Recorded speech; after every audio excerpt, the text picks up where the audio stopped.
嗨，大家好，我是戴淑萱，我来自英国，欢迎回到我的频道。今天我想讲英文，跟大家讨论在英国如何开车。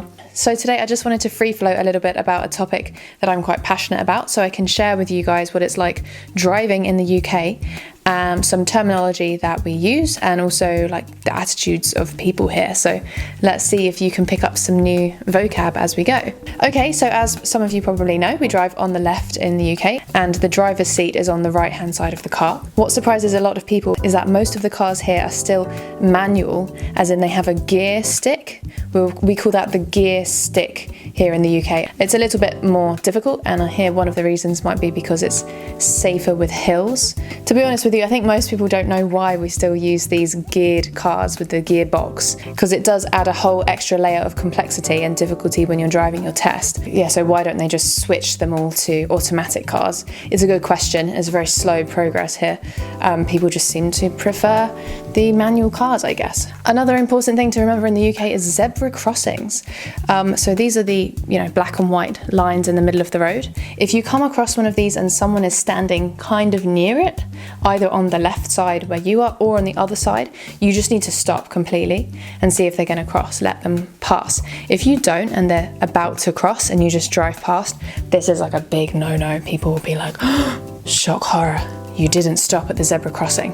So it's very important that you remember this. There are no lights. It's just you having to be careful and look out for people who are about to cross the road. Double yellow lines, you'll see these everywhere in the UK. They just mean no parking here whatsoever. Absolutely cannot park on double yellow lines. Parking in general is an absolute nightmare. I hate it. I hate parking in the UK. It's never free. Our goal is to avoid paying for parking at all costs, and whether that means parking outside the town and you walk for 45 minutes to where you need to go. If you've saved £3-4, even more on your parking, then you're feeling very pleased with yourself. You're very happy about that, because it's not easy to find free parking here, and if there is a zone where maybe you can stay for 2 hours or after 6 on a weekday, then usually it'll be packed with other people.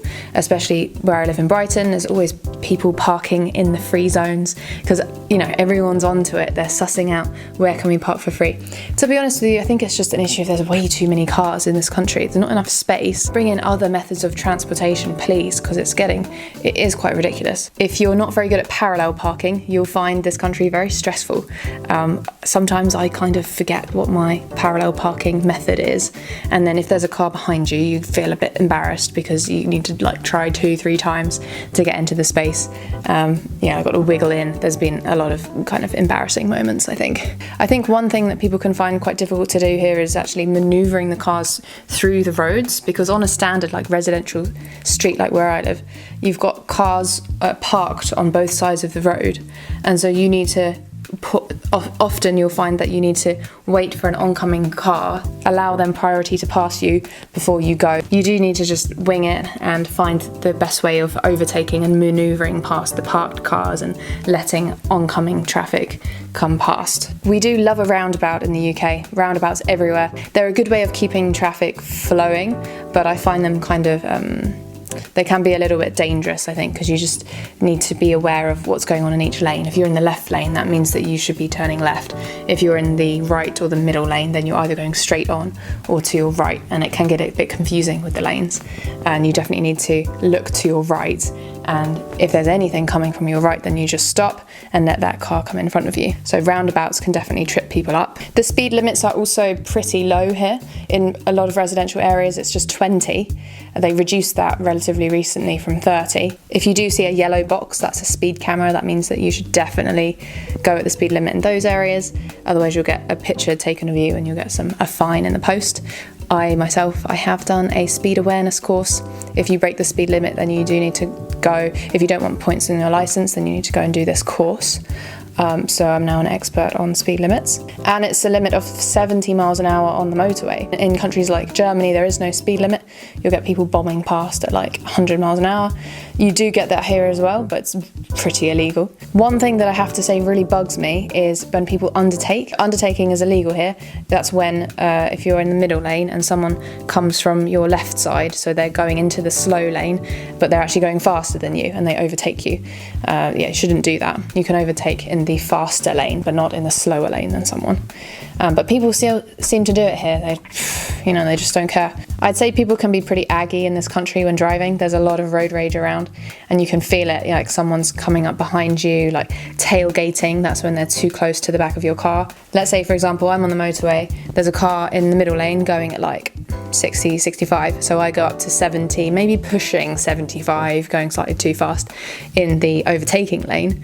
And then because I'm overtaking, but then someone will come up behind me, like, going at 90, wanting me to get out of the fast lane. It's like, steady, this lane is for overtaking. You can't, it's not like you're hogging the lane. And people do like to hog lanes, actually. The middle lane, that's another bad habit that people do, is to hog the middle lane.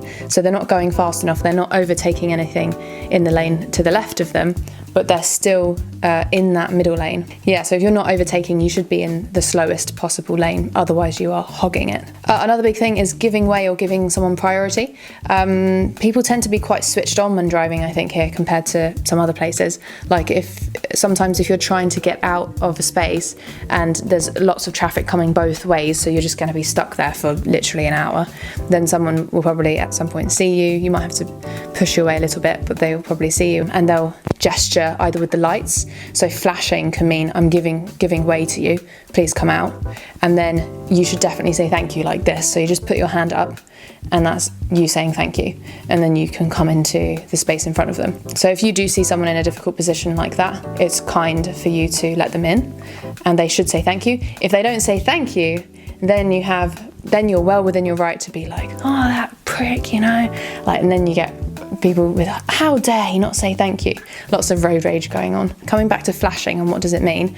The first one is you can go in front, I'm giving way to you. That's the first meaning of flashing. It can also mean there's something wrong with your car. So this is a bit unnerving. When I was in Scotland, we were driving, it was like a road trip for like at least a week, and for many days cars were flashing us, and we had no idea why. So we got out of the car, checked the car, what's going on? Is it the tyres? Is it the windscreen? Is there something falling off the back? Are there bikes falling off the back of the car? Honestly, just could not work out what it was. Did we have full beam on? No, nothing to do with the lights. But they just kept flashing us and we were like, what? In the end, we just thought, woman should lame. It's because we're lame. It's like they must be like, woo, sexy ladies. I mean, it can't possibly be that because you can't even see us from that far away. But we're just so confused. Why do people keep flashing us? Yeah, because that's the other meaning of flashing, is to let you know there's something wrong with your car. Flashing can also mean thank you. So someone lets you through, for example, and as you're coming through, you can flash them again, which says thank you. Another way that people say thank you to a car behind them is to push the hazard lights for just one flash. The hazard lights are when both the indicators go yellow at the same time. So if you want to say thank you to someone behind you for some reason, you can just press the hazard warning for 1 second and then turn it off. This can also mean there's trouble up ahead. If you're coming towards sudden traffic or a crash in the road, you want to warn the people behind you, so you put the hazard lights on just for a brief moment to let them know we need to slow down. So there's many different meanings of the indicators and the lights and the flashing, and it's like a new kind of language that's evolving, which is quite cute and I think very British. The other thing I wanted to say is do not drive in London. Please don't even try it. It's a horrible, horrible experience. Way too many cars, one-way lanes, like traffic lights, congestion charges. Just don't do it, okay? Don't say I didn't tell you. Don't drive in London. Country lanes are kind of scary. So those are the lanes that have just 2 lanes on, just 1 lane on each side going through the countryside, and they are pretty scary because you feel like on the one hand you're going to hit the bush on your left, and then on the other side the car's coming towards you at 60 miles an hour, and it's quite tight, very squeezy on the country lanes. So yeah, just wanted to share that with you. So if you have passed your test here, let me know what you think about driving in the UK. Give me a comment down below. 谢谢收看，我是戴淑轩，我们下次见哦。